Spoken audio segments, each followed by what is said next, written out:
18편 1절부터 6절 말씀 813페이지 함께 봉독합니다. 나의 힘이 되신 여호와여, 내가 주를 사랑하나이다. 여호와는 나의 반석이시요 나의 요새시요 나를 건지시는 이시요 나의 하나님이시요 내가 그 안에 피할 나의 바위시요 나의 방패시요 나의 구원의 뿌리시요 나의 산성이시로라. 내가 찬송받으실 여호와께 아뢰리니 내 원수들에게서 구원을 얻으리로다. 사망의 줄이 나를 얽고 불의의 창수가 나를 두렵게 하였으며 수월의 줄이 나를 두르고 사망의 얼부가 내게 이르렀도다. 내가 환난 중에서 여호와께 아뢰며 나의 하나님께 부르짖었더니 그가 그의 성전에서 내 소리를 들으시며 그의 앞에서 나의 부르짖음이 그의 귀에 들렸도다. 아멘. 오늘은 나의 힘이 되신 여호와여, 그런 제목으로 말씀을 드리도록 하겠습니다. 하나님의 사람은 어떤 사람입니까? 운명과 환경에 떠밀려 사는 사람이 아니고 어떤 고난과 역경에서도 이겨내는 사람입니다. 그래서 기어이 하나님의 살아계심을 모든 사람들에게 보여드리는 사람이 하나님의 사람인 것입니다. 계명대학교 박세정 교수가 지은 대한민국을 살아간다라는 책이 있습니다. 그는 그 책에서 2016년 세계에서 가장 행복한 나라가 어디인가 라고 하면서 그때 통계적으로 나온 세계에서 가장 행복한 나라가 덴마크라고 말을 했습니다. 그리고 덴마크가 왜 그렇게 행복한 나라가 되었을까를 설명을 합니다. 덴마크는 1864년 독일과의 전쟁에서 패합니다. 그래서 슬레스버 홀스타인이라는 기름진 곡창지대를 전쟁 대상금으로 독일에 빼앗깁니다. 내준 게 아니고 빼앗겼습니다. 그리고 그 나라는 남은 땅은 농사가 되지 않는 항구지였습니다. 이 덴마크는 작은 나라로 지하 자원이 없습니다. 돈이 없어서 경제가 부도가 났지요. 국립은행이 파산하게 되고 국민들은 절망하면서 서로 불신을 합니다. 왕과 정치 지도자들을 미워하고 원망하는 일들이 팽배해져 가고 하나님을 믿었던 신앙도 잃어버리고 백성들이 날마다 술과 도박에 빠져서 소망 없는 삶을 살아갔습니다. 그때 구른투기 목사님이 42살 때에 성령을 받습니다. 그리고 변화가 되어서 우울증과 병을 치료받습니다. 그러면서 그는 이렇게 외칩니다. 덴마크에서 진짜 필요한 공부는 하나님을 사랑하는 것이다. 우리나라도 하나님이 역사하시면 다시 일어나고 부흥할 수 있다라고 설교를 합니다. 그리고 청년들에게 예수님의 정신을 심어주는데 구른투비 목사님이 덴마크를 살리기 위하여 내세운 표가 지옥 같은 문에서 돌아서자였습니다. 이 말은 지금의 삶에서 회개하고 돌아서자는 말씀이죠. 그리고 세 가지 운동을 시작합니다. 하나는 하나님을 사랑하자. 두 번째는 조국을 사랑하자. 세 번째는 이웃을 사랑하자. 이렇게 외치며 세 가지 운동을 시작합니다. 이 구른투비 목사님의 설교를 듣고 사람들이 감동을 받습니다. 결국 그들은 하나님을 사랑하고 조국과 이웃을 사랑해서 1등 국가, 세계에서 가장 행복한 나라가 된 것입니다. 예수님께서 우리에게 가르치신 첫째 계명이 무엇입니까? 내 마음을 다하고 목숨을 다하고 뜻을 다하여 하나님을 사랑하라 라고 말씀하셨습니다. 하나님을 사랑하는 것이 하나님의 마음에 감동을 드리는 것입니다. 하나님을 사랑하는 것이 복을 받는 지름길입니다. 하나님을 사랑하면 하나님께서 책임져 주시는데, 그래서 우리는 어떤 것보다도 하나님을 사랑하는 마음이 중요한 것이죠. 성경 창세기에서 요한계시록까지 말씀하고 있는 것이 무엇이냐? 하나님을 사랑하라는 것입니다. 하나님의 말씀대로 살라는 것입니다. 그의 나라와 그의 의를 먼저 구하라는 것입니다. 그러면 너희가 원하고 이 세상에서 먹고 입고 사는 모든 것들은 하나님께서 다 해결해 주신다는 것입니다. 우리가 하나님을 그리고 하나님의 말씀을 확실하게 믿는다면 하나님을 사랑하지 않을 수가 없지요. 성경은 하나님이 어떤 분인가를 잘 보여주고 있습니다. 그래서 성경 말씀을 믿는 것입니다.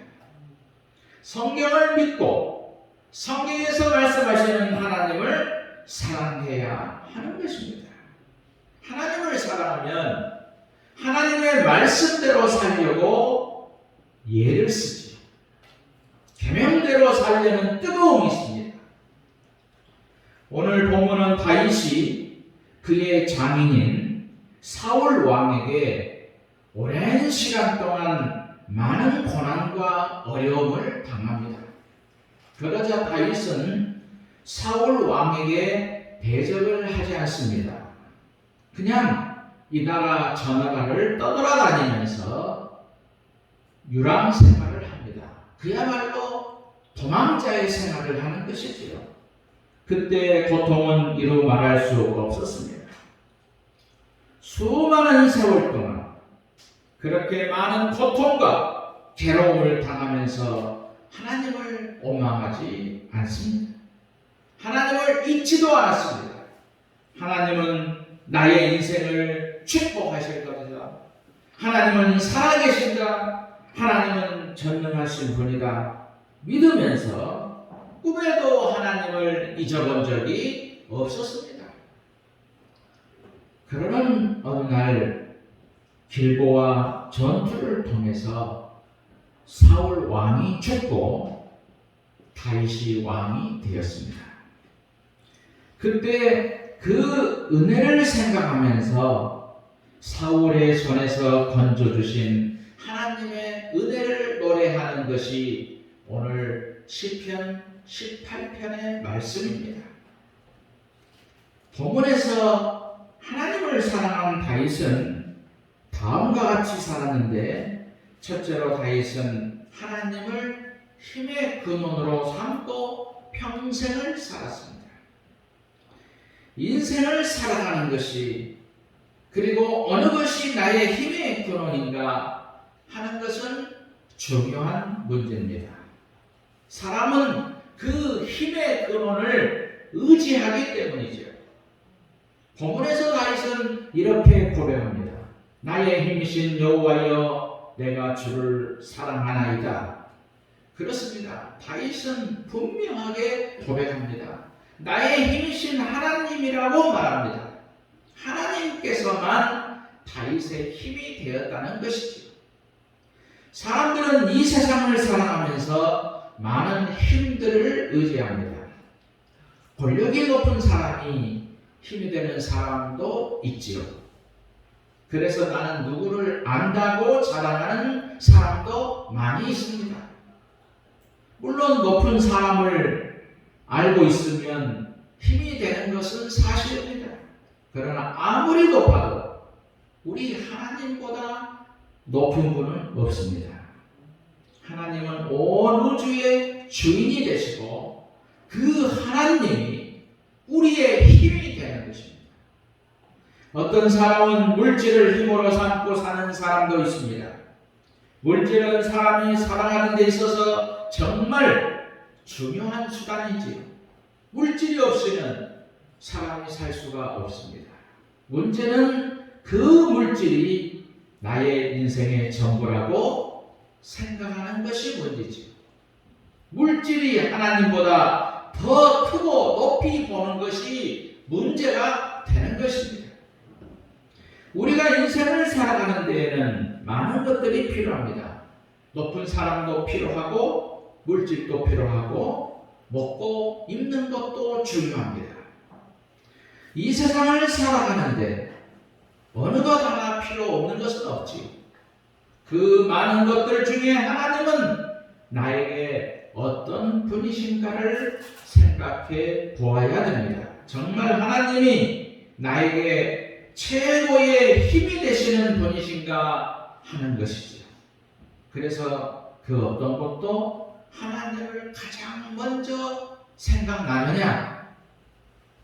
하나님에게 내가 어려움을 당할 때에 도움을 가장 먼저 요청하느냐? 하나님이 없이는 나는 아무것도 할 수 없다고 정말 하나님만을 의지하면서 살아가느냐?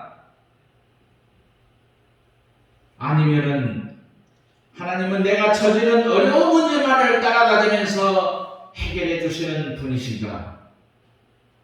하나님은 정말 나에게 어떤 분이신가를 우리는 이 관계의 정립이 중요합니다. 본문에서 말하는 힘이라는 말은 정말 강하다는 말이지요. 능력이라는 말입니다.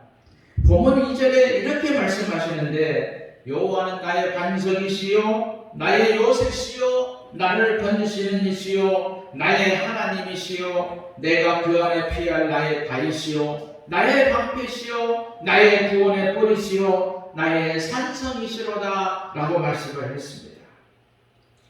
하나님을 반석이라고 합니다. 하나님이 든든한 바위처럼 영원히 변치 않고 우리를 보호해 주신다는 것입니다. 하나님을 요새라고 했습니다. 요새는 높은 곳에 있어서 접근하기 어려워 안전하듯이 하나님을 우리를 보호해 주시는 것입니다. 하나님은 나를 건지시는 자라고 했습니다. 하나님이 다윗을 사울 왕에서 건져 주셨듯이 우리를 환난에서 건져 주십니다. 나의 하나님이라고 합니다. 하나님이 다윗이 하나님을 나의 아버지와 목자로 믿으면서 섬기겠다고 살겠다는 그런 뜻이지요. 하나님은 나의 피할 바위라고 했습니다. 우리가 하나님께 피하면 하나님이 안전하게 지켜주신다는 뜻이죠. 하나님은 나의 방패라고 합니다. 하나님은 내가 감당할 수 없는 원수의 공격을 안전하게 막아주신다는 뜻이지요. 하나님은 나의 구원의 뿔이라고 했습니다. 뿔은 힘을 상징하듯이 하나님은 강한 힘으로 우리를 구원해 주시는 것입니다. 하나님은 나의 산성이라고 합니다. 하나님은 산 위에 있는 산성과 같은 분으로서 완벽하게 보호해 주시는 것입니다. 이렇게 다윗은 하나님을 의지했습니다. 그랬더니 하나님이 그의 인생을 처음부터 마지막까지 지켜주셨습니다. 두 번째로 다윗은 환난 중에 하나님에게 기도로 평생을 살았습니다. 신앙생활에서 기도는 정말 중요합니다. 기도가 하나님을 인정하는 일이기 때문에, 기도가 하나님의 도움을 청하는 것이기 때문에 굉장히 중요합니다. 오늘 본문에 이렇게 말하지요. 내가 환난 중에서 여호와께 아뢰며 나의 하나님께 부르짖었더니, 다윗은 고난이 있을 때마다 하나님께 기도했습니다. 부르짖었습니다.